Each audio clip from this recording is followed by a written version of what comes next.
Welcome back, guys. Today I'm going to be revealing the intuition card trick that we did in a later video featuring Mom. So, let's get into it. Okay, so first things first, there is a setup. You can't just have your cards random. You want to separate, in my case, whites from reds, but in your case, you know, if you have standard decks, black from reds. So, let's just do that really quickly. You don't want jokers either. You can just put those to the side. Shoot, I mixed up put it in the wrong spot. Wait, what? Oh, never mind. Okay. So, this.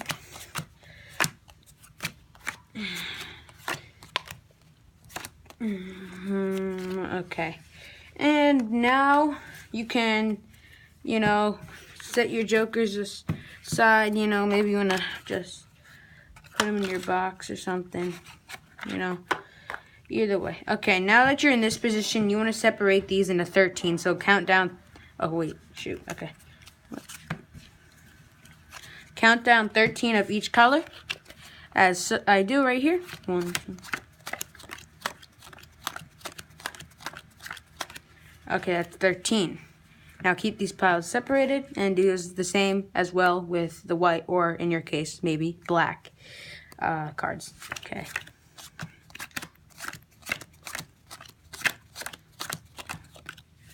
Okay, now we're basically set for this trick. Before I do start, well, first we want to, doesn't matter if you put white or black over red or red over white or black. I'm just going to do white over red. Okay. I'm just gonna stop saying white or black because it's useless. Okay, so white, you want to make sure it's the same. If you're doing white over red on one pile, then do white over red on the other, or else that's gonna totally ruin the trick, and it's not gonna work. So now you have two choices. You can either put these together, and you're set, or you can cause like a mistake on purpose. Here, I'll spread these out to show you. This is what it'll look like. You can take one red card and put it in the white pile, for instance, and that does uneven it, but it does not matter because still you have the same chances of getting that perfect shuffle. It doesn't even have to be perfect, and I'll explain that later. So I'm just going to preset this card right there, the Queen of Diamonds. Now, you can set a prediction before you start the trick. You can either say or write down the Queen of Diamonds, and give it to your spectator. You don't touch it or whatever, and then do the trick, and then the Queen of Diamonds, they mess up on one card. So what you want to do is when you're going into the trick, you want to talk about the trick and get a pinky break. Like I'm talking, you know, you just want to go through, get a pinky break. That's kind of difficult because you want to look at the cards and know exactly where the dead center is. Or you can literally just go in with the trick, with the deck in your hand, to your spectator, whomever that might be, with it already preset with your tiny little pinky break right there, as you guys can see. And from the front point of view perspective, it looks totally normal, just a little slanted, you know. And then from here, so you can be talking whatever you like, come up with the story, does not matter. And now you can just say, I'm gonna give this deck a standard riffle shuffle. Now what you're doing is picking up right from that break and trying to do as best of a riffle shuffle as you possibly can. Like so. Now that should satisfy them, because when spectators see that you actually shuffled the deck, that really sells the fact that it's a mixed up deck. But what they won't expect is that you have it, so when you mix it up, it actually presets itself. So this is what should happen. You should get, and that one card should be there. White, white, white. And now if you make a mistake, this is where the clever part comes in that plays a big role in this trick. So once you're here, you want to say, now I'm going to go through the deck and search for one white card or one red card, for instance. And one key thing is when you're doing this, you're actually looking for mistakes also. So as like right now, I found and don't think this is a mistake if you have another one, because it is not, if you know what the card is. So right here, I made a mistake. Now I'm going to easily say, I don't want to do, I'm going to say, okay, I have my red card and I have my white card. So they might ask, okay, but why can I pick the card? Now, you don't obviously want to turn that down, so you can actually do this. It's great if they don't, but if they do, you can do this. So you know that the reds are on the top when you flip it over, and that the blacks are on the bottom when you flip it over.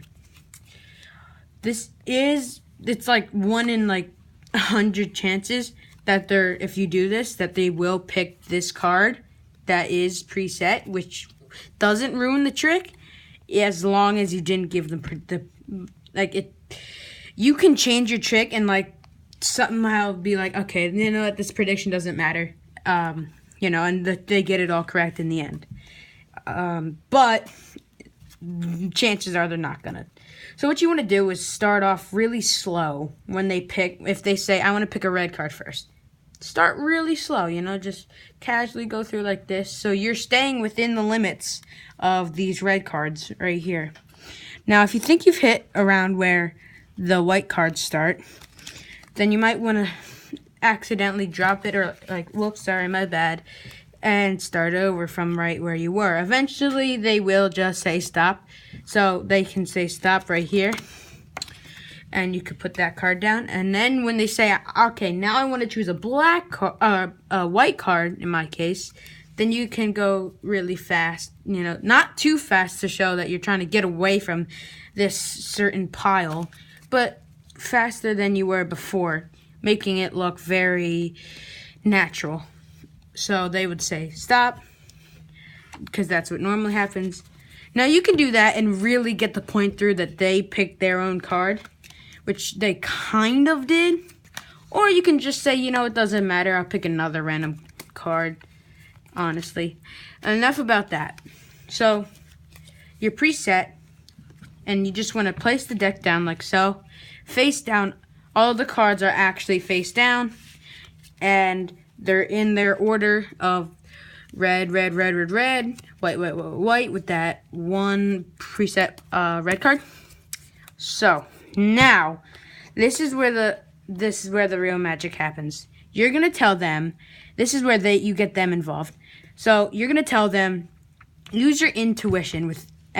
Use your intuition. So without looking at the cards, you're just gonna take top card, place it in whatever pile you think. So if you think this top card is a red card, then you put it in the red pile. If you think it is a white card, put it in the white pile. So, they go through. I'm just going to do 2 in each, keep it simple. Just so you can get through for this. And now once they reach halfway through the deck, you're going to say, okay, would you stop for me, please? We'd like to square up these cards. So you square them up. You don't show them. You don't show the cards to them yet. And you square these ones up. And now you're going to actually switch up the colors.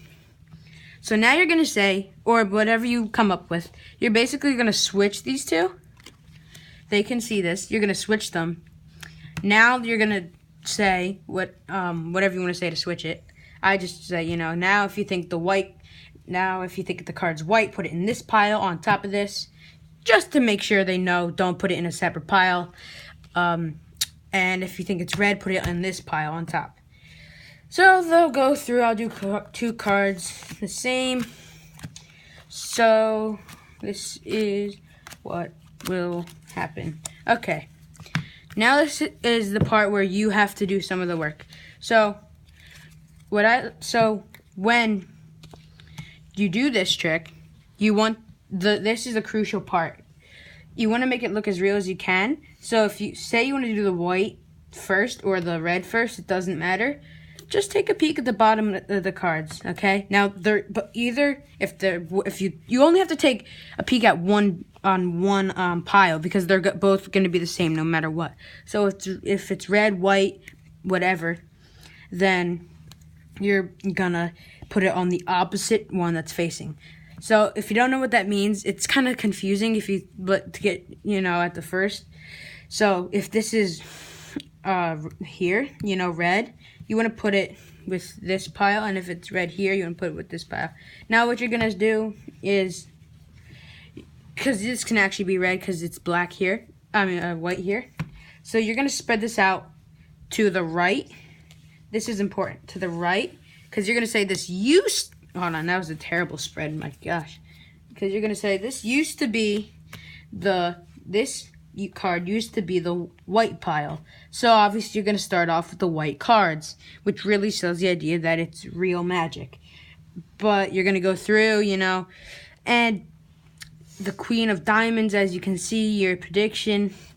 And it gets better if you do this pile second, but you know, you don't have control over that. So I'm just going to put this back in.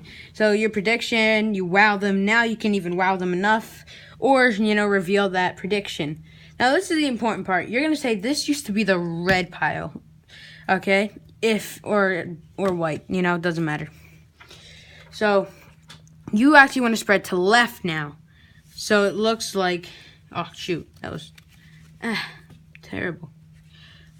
So it looks like the red was first.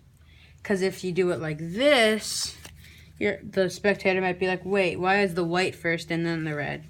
So you want to do it first right and then to left. You want to do it opposite sides, like so.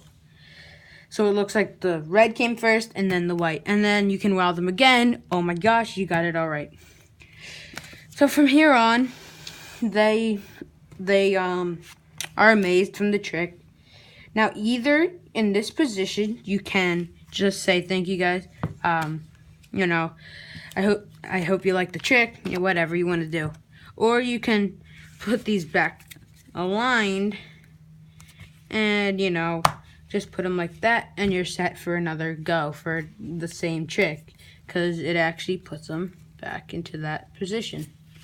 Okay, so thank you guys for watching. Don't forget to subscribe, leave a like, comment down below what you think for future videos, some suggestions. The deck I am using are the Bicycle Black Tiger deck. The link for this deck will be in the description below. So, bye.